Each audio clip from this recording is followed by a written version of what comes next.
welcome back to Restart Replay's coverage of Eurogamer in London this year. I'm here with James Marsden from FuturLab, who are responsible for the creation of Velocity 2X that you can see playing behind us here on the stand.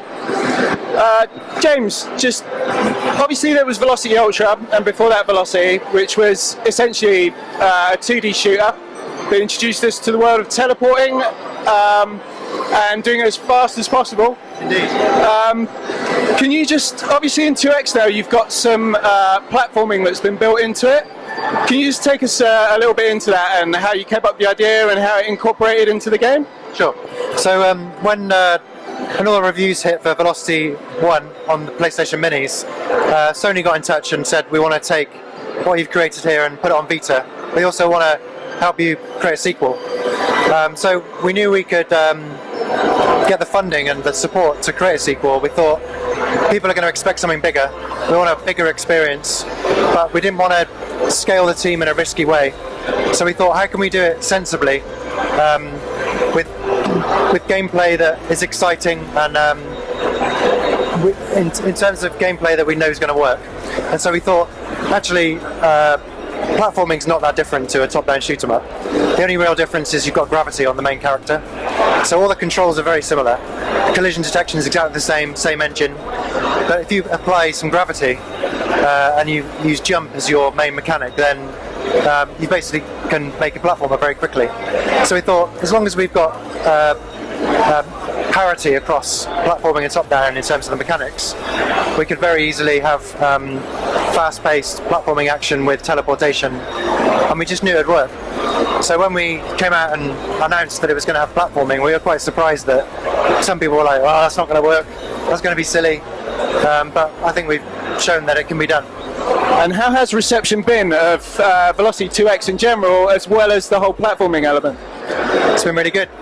So some people are completely new to the game, new to the franchise, and for them the platforming is the strongest part. And other people have come from their first game and think that the platforming is on equal par. Some people still prefer the top-down stuff, but overall, I don't think we've compromised at all on what we had that was special in the first game, and that can be shown in the review scores have been really positive. We won some awards already, which is nice. So it's going well. Excellent. You released it on PS Plus for free for everybody to go and download this month still, for the next day or so. Can we just go into kind of why you did that and whether you think you would do it again, and whether it was a good experience for you as an indie developer? Well, it's a bit too early to say at the moment because we don't have the download figures, we don't have sales figures. So what happened was we'd finished the game. Sony has obviously put some money into this game in terms of development support, and so what happens is we sell the game and Sony get their money back first. So we can either go into it and think, yeah, we're going to do loads of sales, we'll pay off what we owe, and then we'll share in the royalties afterwards. Or Sony can say, here's a lump sum that's going to pay off the recruitment, and then we're kind of square. And for us, being on PlayStation Plus is a huge opportunity to get exposure. It's very hard to sell people on spending 1p, let alone $10. But you get it for free. You can download it, give it a try, and our game sucks you in. So hopefully, we're in the business for the long haul, and we're here to build a brand and a franchise. And so it makes sense for us to broaden the reach of people enjoying Velocity. And with 2X, so when Velocity Ultra came out, we actually went with PS Plus with that as well. Yep. Yeah, absolutely. The launch day, launch week, doing searches on Twitter, Velocity. Who's talking about it? Nobody. For some reason, nobody's talking about it. Whereas with Velocity 2X, there's been tons and tons and tons of feedback. Because you've put a lot of effort into the publication of Velocity 2X across social media and across the web. Do you want to tell us a little bit about that and whether you felt that went well? So the PR and marketing side of making a game is like half the job. But it's the bit that gets everybody in, unfortunately, no? It's the bit that what, sorry? It's the bit that gets everybody into talking about it and buying it, essentially. Hopefully, ideally. So, I mean, when we played our first game, Coconut Dodge, that game is nothing special. It's fun, but it's not got the desirability to help to draw someone in to want to play it, and that's crucial. But what I found was when we released Coconut Dodge, there were much better games released that month that weren't getting anywhere near as much praise, and it's because I was working my ass off marketing, getting in touch with the smaller websites. We couldn't crack sites like Eurogamer or IGN or Destructoid or anything like that, because it takes a long time to build the credibility to be covered with your game, unless you're very lucky. So we reached out to all the small indie sites, gave them exclusive stuff, wallpaper, kind of artwork to give away and stuff like that, and just did whatever we could. And that was so I learned a hell of a lot there, releasing Coconut Dodge that wasn't a particularly exciting game, but getting some critical reception. Do you think that helped you with Velocity 2X when you came to do the marketing and release of that? Absolutely. I knew that from making Coconut Dodge, I knew that if we genuinely had something cool, then we could go a long way with it. And when we were making the first Velocity on minis, I really believed that we had something special. And so again, we just pulled out all the stops and worked our asses off to market the game and promote it. And that's what we're doing here. You might see me walking around with a sandwich board. There's two of us. We bumped into Shake earlier and tweeted out about him. Yeah. And it needs to be done. I think people are. I had a couple of people saying, they've got you doing this. You're kind of like the runner or something. But as a small team, you don't really get a choice. Everybody has to muck in, no? Well, we're the only people doing that. Oops. So we take that as a yes then.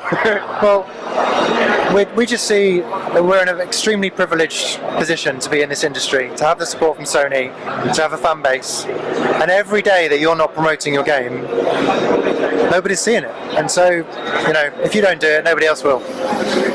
So Velocity 2X, just going back to the game you're showing off today, you released some DLC.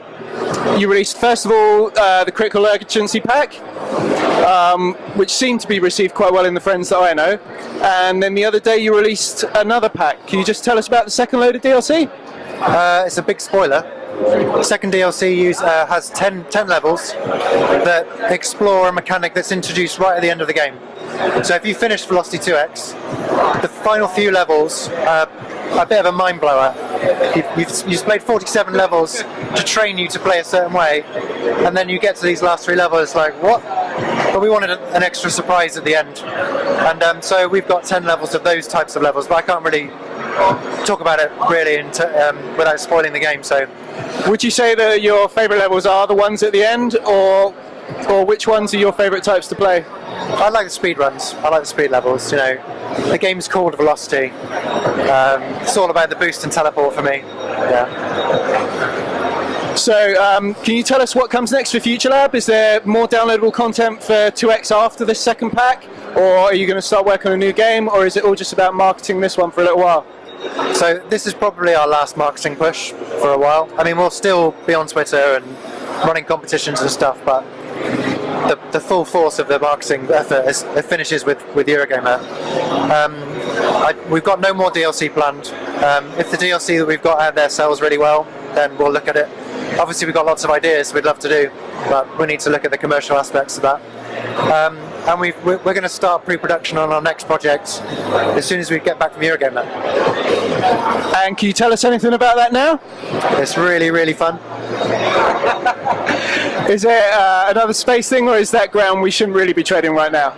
I can't really talk about the genre or the type of game. All I can say is that when Hussein and I prototyped the demo to get the mechanics, to make sure we had a game there, we were really surprised by how addictive it was.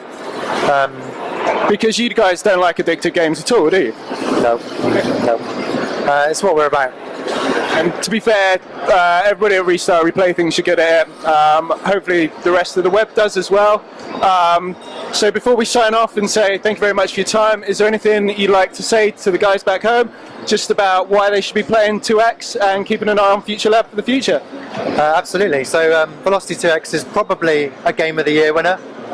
We came out and said that in August, I think, which is a bit maybe stupid, but we thought it was we have a lot of confidence in our game, and we challenge you to prove us wrong. Download it for free, play through it, and come and tell us on Twitter at FuturLab if you disagree with us, because we'd love to hear your feedback.